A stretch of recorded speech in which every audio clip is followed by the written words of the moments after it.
Rahmat juga sempat meminta bantuan kepada sahabatnya Chris untuk membantunya mengeksekusi Hertati. Halo rekan-rekan sejawat, gimana kabarnya hari ini? Tentu baik-baik aja ya. Kali ini, AA akan membahas tentang salah satu kasus yang terjadi di Indonesia, tepatnya di Jakarta Utara, di mana ada kasus perselingkuhan yang berubah menjadi malapetaka, dan bahkan plot twist banget lagi kasusnya. Sebelum menuju kisahnya, AA mau ngasih tahu kalau AA upload reguler di hari Rabu, Sabtu, Minggu jam 2 siang. Tapi nggak nutup kemungkinan bisa upload banyak untuk menemani waktu senggang kalian. Dan jangan lupa like, share, subscribe, serta nyalain tombol lonceng notifikasi, biar kalau ada video baru, kalian nggak akan ketinggalan. Gak usah berlama-lama lagi, langsung aja kita gaskan ke case-nya.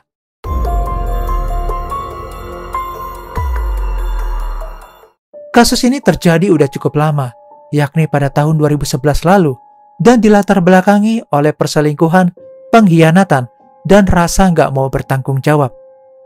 Nah, karena kasusnya yang udah cukup lama, AA minta maaf banget kalau di video kali ini nggak bisa menampilkan banyak foto karena minimnya dokumentasi. Rahmat Awafi, berusia 26 tahun, merupakan seorang pria yang lahir dan dibesarkan di Lampung. Sejak kecil, ayah dari Rahmat ini diketahui seringkali melakukan aksi gilanya terhadap istri dan anak-anaknya. Perilaku ayahnya yang gila dan buruk ini terekam dengan jelas di ingatan Rahmat saat masih kecil. Padahal anak yang masih kecil sangat membutuhkan kasih sayang dari kedua orang tuanya. Ketika beranjak remaja, Ahmad tumbuh menjadi seorang yang sulit berbaur dengan teman-temannya. Bahkan bisa dibilang sangat pendiam, tertutup, dan gak bisa bersosialisasi dengan baik.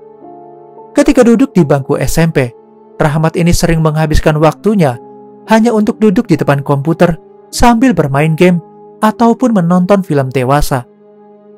Nah, setelah lulus dari SMA, Rahmat memutuskan untuk merantau ke Jakarta dan mencari pekerjaan di sana. Sesampainya di sana, ia akhirnya diterima untuk bekerja di sebuah pabrik.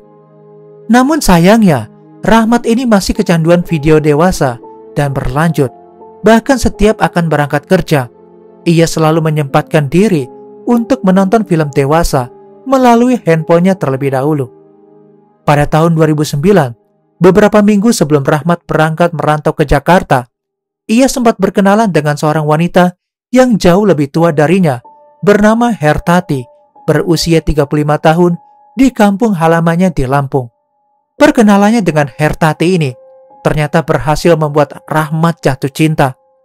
Meskipun jarak di antara mereka lumayan jauh, yakni Jakarta-Lampung, namun keduanya terus berkomunikasi dengan intens. Nah, Hertati sendiri sebenarnya udah menikah dan dikaruniai 4 orang anak dari pernikahannya. Hubungan yang semakin dekat pun membuat Rahmat dan Hertati saling merasa nyaman, sehingga akhirnya mereka memutuskan untuk berpacaran.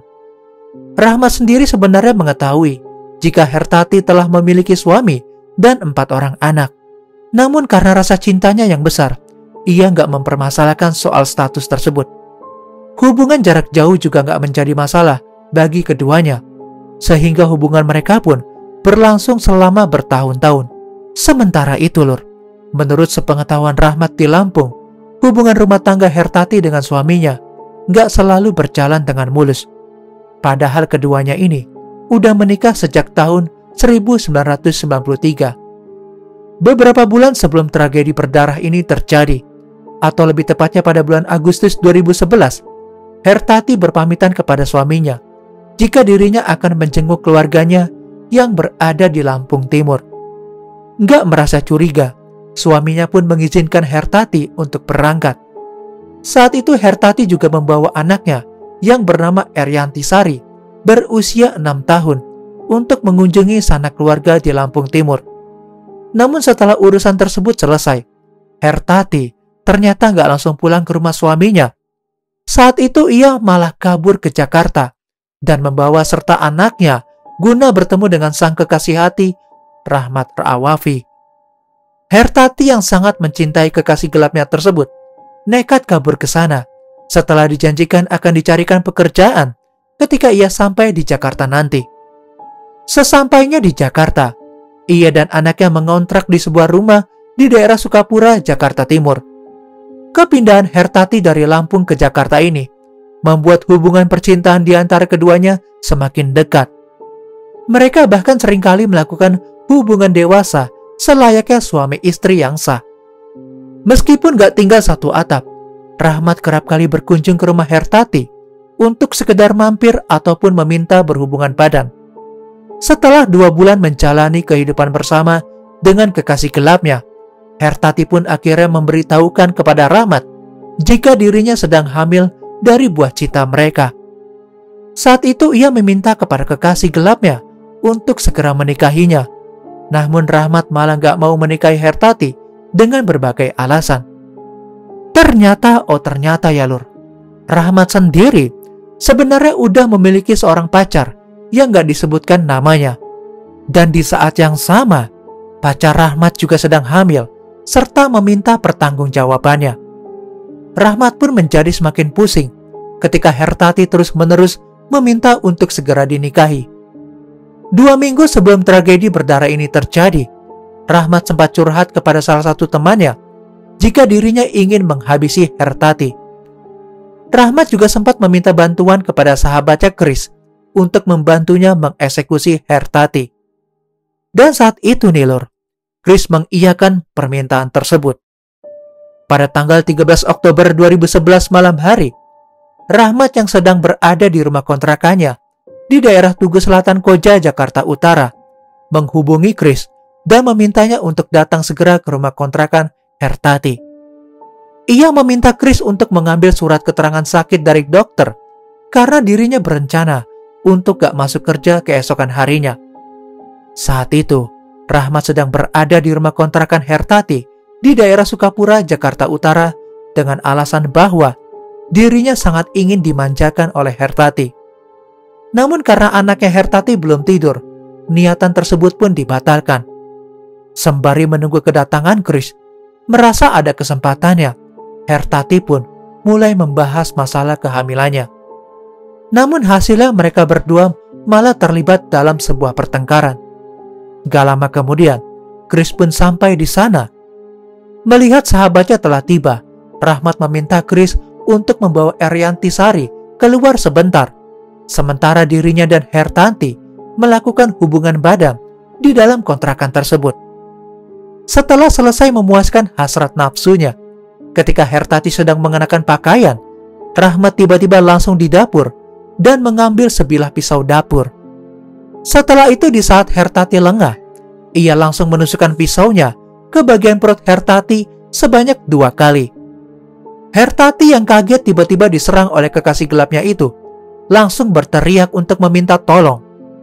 Namun dengan sigap, Rahmat langsung membekap mulut Hertati menggunakan tangan hingga meninggal dunia.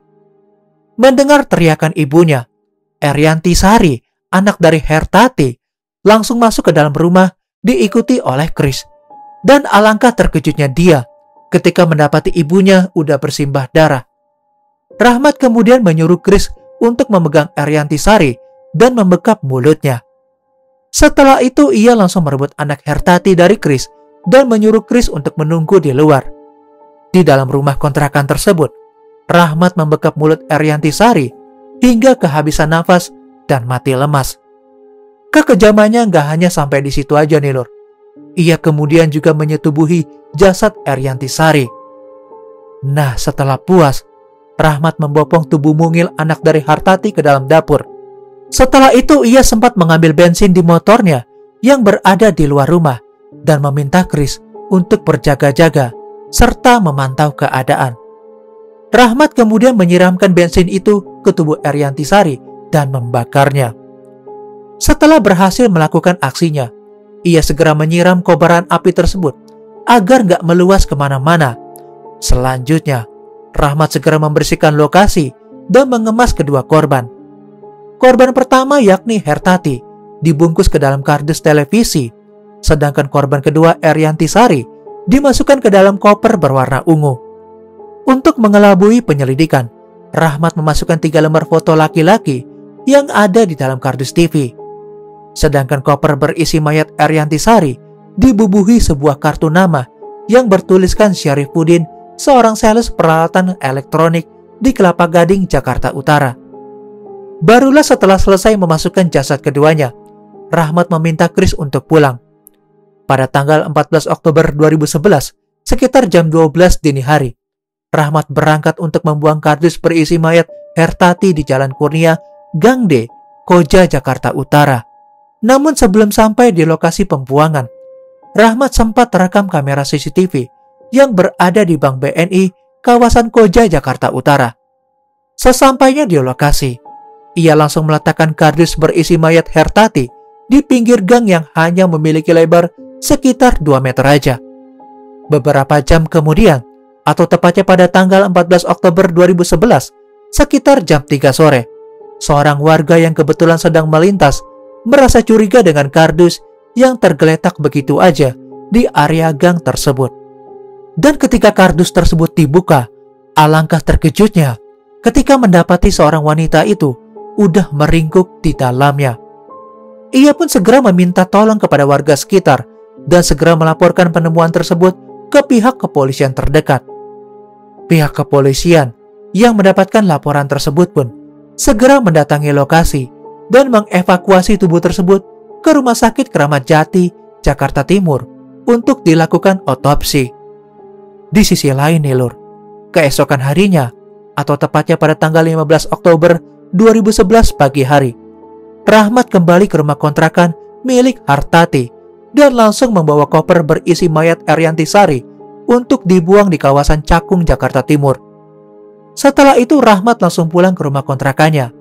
Pada siang harinya, koper tersebut ditemukan oleh seorang warga yang sedang melintas. Nah, sekarang kita mundur sedikit ya Lur. Hertati yang gak pulang selama berhari-hari, seminggu, bahkan sampai berbulan-bulan, tentu membuat suaminya merasa kebingungan.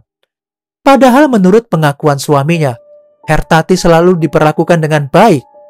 Suaminya mengaku jika hubungan rumah tangga yang mereka bangun sejak tahun 1993 itu selalu baik-baik aja. Bahkan mereka sangat jarang sekali bertengkar. Suami Hertati ini juga sempat mencari istrinya ke rumah keluarganya di Lampung Timur. Menurut keluarganya, Hertati memang pernah menginap pada bulan Agustus, namun gak lama. Setelah itu Hertati pergi dengan membawa anaknya. Suami Hertati pun gak menyerah. Ia sampai pergi ke rumah sanak keluarganya yang lain guna mencari keberadaan istrinya. Bahkan ia juga mendatangi keluarga Hertati yang berada di Lubuk Linggau, Sumatera Selatan guna memastikan keberadaan istrinya. Suami Hertati ini juga udah berusaha menghubungi teman-teman dan sahabat istrinya berkali-kali. Namun gak ada satupun dari mereka yang mengetahui keberadaan Hertati. Pencarian Hertati tersebut akhirnya terjawab ketika media-media dengan cepat menyebarkan informasi tentang penemuan mayat yang berada di kardus televisi dan penemuan satu mayat lagi di dalam koper. Pihak kepolisian pun dengan cepat melakukan penyelidikan terhadap dua penemuan yang menggegerkan warga Jakarta. Setelah berhasil mengidentifikasi korban, pihak kepolisian segera memburu pelaku dalam kasus ini. Gak membutuhkan waktu yang lama ya Lur. 6 hari setelah penemuan mayat tersebut, atau tepatnya pada tanggal 21 Oktober sekitar jam 6 pagi, pihak kepolisian berhasil menangkap Rahmat di tempat kerjanya. Gak lama setelah penangkapan tersebut, Kris juga berhasil ditangkap di tempat persembunyiannya. Mereka berdua pun langsung digiring ke Polda Metro Jaya untuk penyelidikan lebih lanjut. Di dalam interogasinya, Rahmat mengakui semua perbuatannya. Untuk motifnya nih Lur, Rahmat mengaku kesal dan pusing ketika Hertati meminta pertanggungjawabannya. Padahal ia sama sekali nggak memiliki niatan untuk menikahi Hertati. Selain itu nih Lur, terkuak sebuah fakta bahwa Rahmat sengaja membakar jasad Erianti karena takut jasad tersebut dengan mudah dikenali. Sedangkan untuk jasad Hertati memang sengaja nggak dibakar dengan alasan wajahnya sangat pasaran. Atas perbuatannya tersebut, Rahmat dijerat dengan pasal 340 KUHP tentang pembunuhan berencana. Karena kasusnya yang udah cukup lama, serta minimnya informasi, AA jadi nggak bisa nemuin tanggal pasti kapan persidangannya dimulai. Yang AA ketahui, sidang untuk kasus ini digelar di Pengadilan Negeri Jakarta Utara. Pada tanggal 29 Juni 2012, Majelis Hakim Pengadilan Negeri Jakarta Utara menjatuhkan vonis hukuman penjara selama 15 tahun terhadap Rahmat Awafi. Sedangkan untuk terdakwa Kris, yakni sahabat dari Rahmat, divonis bebas karena nggak terbukti melakukan pembunuhan berencana. Jaksa penuntut umum yang nggak puas atas putusan tersebut langsung mengajukan banding. Di dalam sidang banding tersebut, Pengadilan Tinggi Jakarta menguatkan putusan dari Pengadilan Negeri Jakarta Utara, yakni vonis hukuman penjara selama 15 tahun. Merasa vonis tersebut terlalu ringan, jaksa penuntut umum kembali mengajukan kasasi ke Mahkamah Agung. Akhirnya, pada tanggal 30 April 2013, Mahkamah Agung mengabulkan permohonan kasasi yang diajukan. Dalam proses sidang kasasi tersebut, Mahkamah Agung memperberat hukuman Rahmat Taufik dari 15 tahun penjara menjadi vonis hukuman mati. Nah, itu dia tadi kasus gila yang benar-benar di luar nalar ya lur. Kalau menurut AA, kalau kita bermain api, hasilnya ya kayak gini. Tapi kasihan juga sih ya jadi suaminya. Dicari kemana-mana, gak taunya udah jadi mayat di dalam koper. Tapi mungkin dari kasus ini, kita bisa ambil hikmahnya untuk gak melakukan seperti yang ada di dalam kasus tersebut. Dan kalau menurut AA, harusnya si Kris ini gak bisa dibebasin dong. Kan dia secara gak langsung ikut andil ya. Ya minimal 5 tahun atau enggak 10 tahun lah. Tapi kalau menurut kalian gimana nih? Harusnya Kris itu bebas atau enggak di penjara? Coba deh komentar di bawah ya. Oh ya, AA mau ngasih tahu nih. Dengan kalian menonton semua video AA, secara nggak langsung kalian berdonasi buat orang yang membutuhkan. Contohnya kayak sekarang, AA lagi donasi buat Yayasan Yatim Piatu. Pokoknya kedepannya bakal nggak terbatas deh yang bakal dibantu. Buat kalian, AA ucapkan hatur nuhun karena selama ini udah mau nonton dan stay ya. Oh ya, untuk video-video lain kalian bisa cek di sini ya, di atas. Dan itu dia, I'm Jurnal AA, and still next time, stay safe ya lur.